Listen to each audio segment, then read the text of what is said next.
ललितराय मिथिला विश्वविद्यालय के अंतर्गत चले वाला महिला प्रौद्योगिकी संस्थान के नाम बदल गए, अब ये डॉक्टर कलाम के नाम से जानल जात।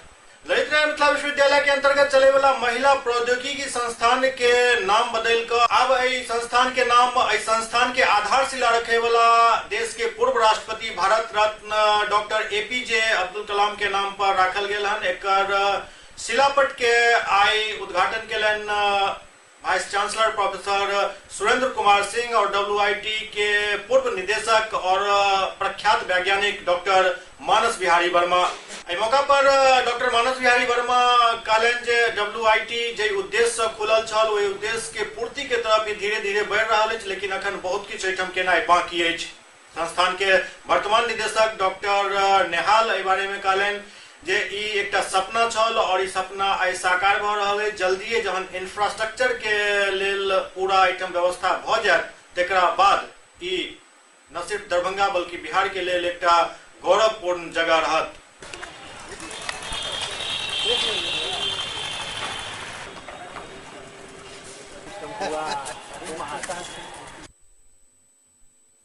हमें बहुत खुशी है कि WIT का आज नाम बदला गया है और जब डॉक्टर APJ अब्दुल कलाम के नाम पर WIT का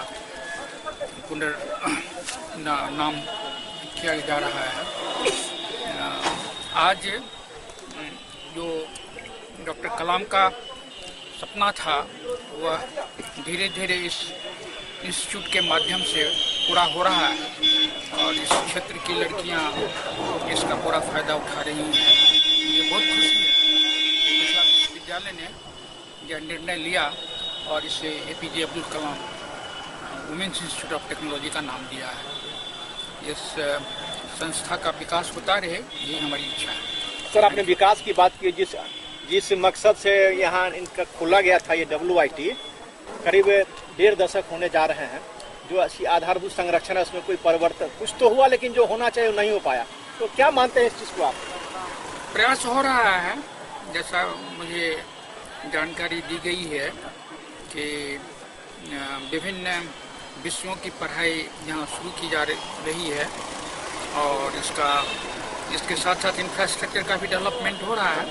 क्योंकि ये सेल्फ फाइनेंस इंस्टीट्यूट के रूप में शुरू हुआ था, इसलिए थोड़ी तो दिक्कत हो रही है और आगे के दिनों में और अधिक इसको फंड मिल सके गवर्नमेंट से भी, इसका भी प्रयास किया जा रहा है। तो हाँ, इस ऐसी संस्थाओं को बनने में तो थोड़ा टाइम लगता है। WIT के साथ ही नहीं है, बिहार में जितने भी दूसरे इंजीनियरिंग कॉलेजेस वगैरह खोले गए हैं बिहार सरकार के द्वारा, उन सबों को भी करीब करीब यही समस्याएं फेस करनी पड़ रही हैं। इसके समय प्रयास होना चाहिए आगे के विकास के लिए। संस्थान के लिए तो ये एक ऐतिहासिक क्षण है कि जिस सेंट ने 2005 के 30 दिसंबर को इसका उद्घाटन किया था, जो अब इस दुनिया में नहीं है, तो आज उनका नाम संस्थान के नाम के साथ जुड़ गया है। और आप कह सकते हैं कि शायद ये आधिकारिक रूप से एक तरह का अमृतत्व है जो अब हमेशा रहेगा। और ये संस्थान ये 13 साल पहले की घटना है। मेरे लिए निजी स्तर पे भी ये बड़ा भावनात्मक इसलिए है कि पिछली बार जब उद्घाटन हुआ था तब मैं मिथिला विश्वविद्यालय में विकास पदाधिकारी के रूप में कार्यरत था जब वो आए थे कलाम साहब, और आज जब ये नाम जुटा है तब भी मैं यहाँ कार्यरत हूँ और मैं सबों का आभारी हूँ इस मामले में। 13 सालों की जो यात्रा है इस संस्थान को लेकर, कई प्रकार की चुनौतियाँ, कठिनाइयाँ, इन सब से गुजरते हुए आज तक यहाँ पहुँचा मामला। और देखिए संजोग कैसा है कि हमारे श्रद्धेय पद्मश्री मानस बिहारी वर्मा साहब भी आज के दिन इसके एक साक्षी के रूप में मौजूद हैं और उस दिन भी थे। तो मैं तो इतना इमोशनल फील कर रहा हूँ भावनात्मक रूप से कि शायद शब्द कम पड़ते हैं मेरे पास।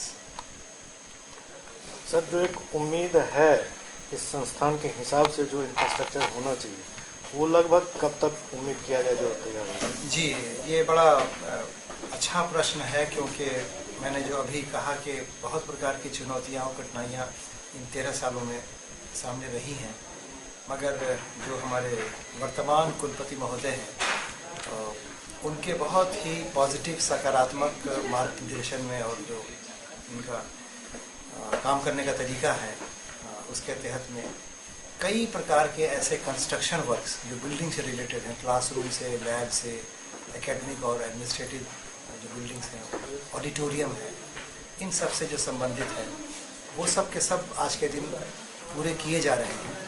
और जो हम लोगों के पास में डिटेल्स है कंस्ट्रक्शन का, ऐसा लगता है कि अगले 5 से 7 महीनों के अंदर में WIT के अंदर का नक्शा बिल्कुल बदला होगा, और ये शायद उस सपने जैसा होगा जिसको हम लोग पता नहीं कब से देख रहे हैं। हाँ, ये आपका प्रश्न बहुत ही व्यवहारिक प्रश्न है आपका। जी बिल्कुल।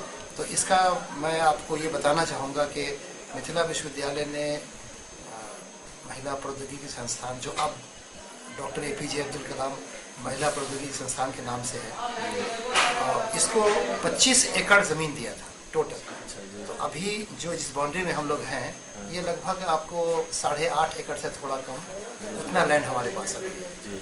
और इसके पीछे जो पुराना बस स्टैंड है और उसके सटे हुए जो होम गार्ड वाला एरिया है, इन सबको मिलाकर ये 25 एकड़ पूरा होता है। तो जिसमें बस स्टैंड की ज़मीन खाली हो गई, और विश्वविद्यालय ने अपने स्तर पर इनको DM को इस सामने मूव भी कर रखा है कि वो हमें विश्वविद्यालय को दोबारा दे दिया जाए, और जिससे कि वो ज़मीन दोबारा हमको मिल सकेगी संस्थान को। उसका लाभ ये होगा कि कई प्रकार की जो भावी योजनाएं हैं, खासतौर से हॉस्टल को लेकर के, उनको हम बना सकेंगे आसानी के साथ। और शहर के बीच में है, तो शायद इस तरह का तो आगे संभव नहीं हो सकता है। तो इसकी भी पूरी हम लोग आशा करते हैं।